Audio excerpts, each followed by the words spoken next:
तो गाइस चालू करते हैं। आज हम देखेंगे कि एक फंक्शन के लिए हम करेक्ट पैच कैसे बना सकते हैं। तो पहले तो आईडिया प्रो खोल लो। यहाँ पे लिब एनोक्स, यहाँ हम कोई सा भी फंक्शन चूज कर लेते हैं, लाइक केस। हम यहाँ पे कौन सा केस चूज कर सकते हैं? हम यहाँ पे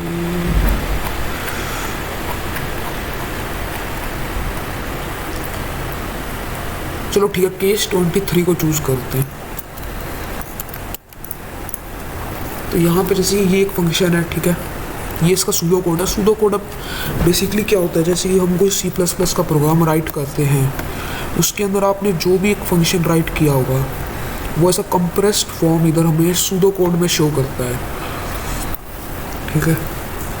तो यहाँ पे ये इसका सूडो कोड है, मतलब इसका पूरा फंक्शन है ये, बस कंप्रेस्ड फॉर्म में।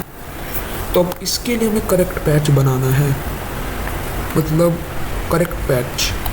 तो इसमें करेक्ट पैच अभी क्या हो सकता है? तो सबसे पहले ऊपर देखिए, यहाँ लिखा है if a2 not equal to 23, तो रिटर्न -1 करेगा। तो मतलब यहाँ पे रिटर्न -1 अगर आपने इस फंक्शन को किया तो बहुत ख़तरनाक एरर यहाँ पे थ्रो होगा, क्योंकि इस फंक्शन ने तो नीचे का कोई पार्ट ही रन नहीं किया, उससे पहले ही इसने रिटर्न -1 कर दिया। तो ऑफ कोर्स ये बैन देगा, बहुत ख़तरनाक बैन देगा। अब यहाँ लास्ट में देखिए, जब ये सारे चेक्स बढ़िया से चल जाएंगे तो ये रिटर्न v15 करेगा। अब रिटर्न v15 क्या है? यहाँ पे v15, यहाँ पे एक फंक्शन कॉल हो रहा है। यहाँ पे इस फंक्शन को भी आप देख सकते हैं। तो यहाँ पे ये फंक्शन हो रहा है, तो यहाँ पे v15 में ये फंक्शन आ रहा है। यहाँ पे ये सारे, अब मैं बताता हूँ, जैसे कि यहाँ पे इसके अंदर ये सब दिया हुआ है ना, वेरिएबल्स वगैरह a1 v2 v22 a4 a5 v9 not equal to 0। तो ये सब में क्या है ना, इस फंक्शन के यहाँ पे ये जो वाला जो फंक्शन है 5b27, ये वाला फंक्शन, इस फंक्शन मतलब ये वाला जो फंक्शन है, ये वाला फंक्शन इस वाले फंक्शन को वैल्यूज़ दे रहा है।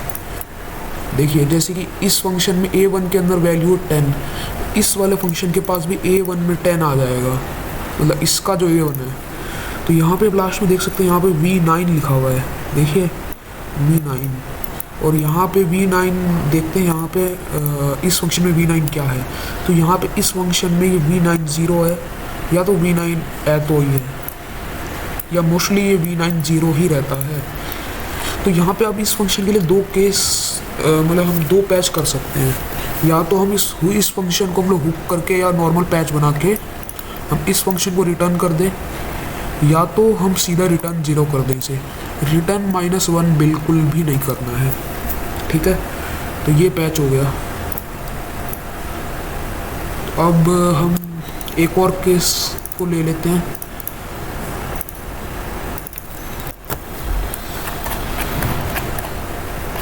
इस बार हम चलो केस 34 को ले लेते हैं। चलो अब यहाँ पे केस 34 में देखिए, अब यहाँ पे सबसे पहले देख सकते हैं, यहाँ पे थोड़े बहुत चेक्स रन हो रहे हैं, ठीक है।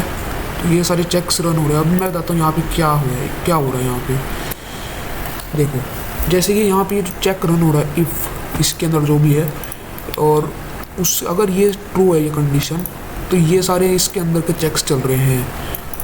और अगर ये कंडीशन ट्रू नहीं है तो ये सीधा रिटर्न -1 कर देगा, ठीक है। तो अब इस फंक्शन, ये काफ़ी कॉम्प्लिकेटेड फंक्शन है। अभी इस फंक्शन को एग्जैक्टली स्टडी करने के लिए आप इसको हुक करके देख सकते हैं, अगर आपको हुकिंग आती है तो। वरना इधर दो पैच सही है, या तो रिटर्न 0 और या तो रिटर्न -1। बट यहाँ पे रिटर्न 0 ज़्यादा सही रहेगा, क्योंकि यहाँ पे अगर आपने रिटर्न 0 किया तो मतलब आप इस फंक्शन को बोल रहे हैं कि यहाँ पे जो चेक्स है वो सही से रन हुए हैं। अगर आप रिटर्न -1 कर देंगे तो मतलब आप गेम को बता रहे हैं कि ये वाला जो कंडीशन है ये फॉल्स है। अगर आपने रिटर्न -1 किया तो आप गेम को बता रहे हैं कि ये वाला जो लाइन कंडीशन है ये फॉल्स है। और लेकिन अगर आपने रिटर्न ज़ीरो किया तो मतलब कि आप ये वाला कंडीशन को भी ट्रू बता रहे हैं और ये वाले को भी ट्रू बता रहे हैं, और फिर जाके ये रिटर्न ज़ीरो होता है। तो यहाँ पे आप रिटर्न ज़ीरो करेंगे तो बेटर रहेगा। रिटर्न -1 थोड़ा दिक्कत दे सकता है, डिपेंडिंग ऑन आप क्या चाहते हैं इस फंक्शन के साथ करना। अभी हम एक फंक्शन और देख लेते हैं। चलो इस बार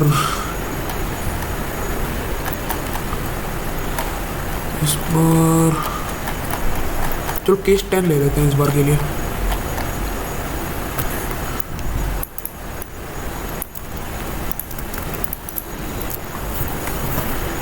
अब यहाँ पे ये केस 23 जैसा ही दिखने में सिमिलर फंक्शन है, जैसे कि आप देख ही सकते हैं। तो यहाँ पे भी वही है, शुरुआत में रिटर्न -1 तो बिल्कुल भी नहीं करना है। अभी यहाँ पे एक बार देख लेते हैं। यहाँ पे 3 टोटल 4 रिटर्न्स है कंडीशंस के अंदर। ये है इसका डिफ़ॉल्ट रिटर्न रिज़ल्ट। अगर सारी कंडीशन फॉल्स है तो ये इसको रिटर्न करेगा। अब देखिए यहाँ पे जैसे इफ़ दिया है, तो यहाँ पे C++ में क्या होता है, जैसे कि आपने इफ़ दिया ना, उसके नीचे चाहे जो भी हो वो उसको एज एल्स ले लेगा। ठीक है, तो इसको ऐसा मान के चलिए कि यहाँ पे ये एल्स के अंदर रिटर्न रिजल्ट दिया है इसको। तो अभी यहाँ पे ये रिटर्न -1 तो बिल्कुल नहीं करना। और यहाँ पे क्या हो रहा है, इफ़ नो v17, अगर यहाँ पे कंडीशन सही से नहीं मिली तो ये मतलब फिर ये रिटर्न 0 कर देगा।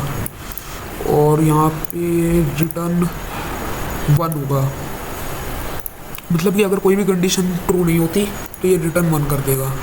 तो रिटर्न 1 और रिटर्न -1 तो बिल्कुल नहीं करना, इधर रिटर्न 0 करना है।